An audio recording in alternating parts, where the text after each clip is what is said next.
So Lake County Haven is dedicated to helping homeless women and children to achieve safe, stable, permanent, independent living. And we do that through a number of different ways. We have a residential program, so we have 2 shelters, which are group living situations, and they're in Libertyville. And the women come there first, and we help them not only with food and shelter and all the necessities of life, but also with professional services such as counseling and case management. We have groups and classes on managing your money, getting a job, all sorts of things pertaining to various aspects of life. And so through all of those different services, and with the stability of having a place to live and not have to worry about how you're going to feed your kids every night, but that's how the women get back on their feet again. And then we also have a transitional housing program. So some of the women might go from that shelter to that housing program where they have a longer amount of time, about a year, sometimes more, to further get stable in their jobs, save money, and that sort of thing before they move out into permanent housing.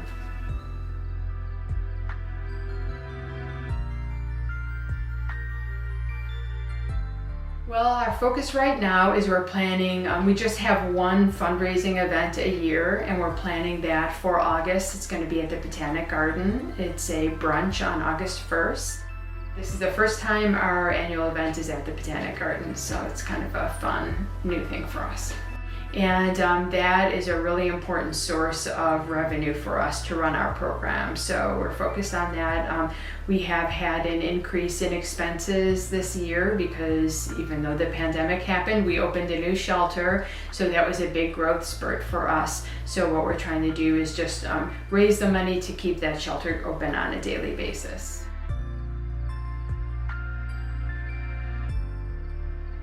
So our biggest challenge, just like anyone else, is always bringing in the resources to keep our programs running. So I think every nonprofit will probably tell you fundraising, which is not fun for the community to hear, I think, because they all write a check, but we also have ways to more actively support what we're doing. So right now we're looking for about 1,000 meal donors to cover our 2 shelters. We look for breakfast, lunch, and dinner to be donated every day of the year, plus grocery shopping. So this is something that individuals, groups, clubs, businesses, and families can do at home. You can get together and make, like, for me it would be like, my grandma's spaghetti recipe, that's like the special meal in my family. And so you can do something like that and then bring it in for the women and children in the shelter. And if you're not a cook, you can order a pizza. Everybody loves pizza.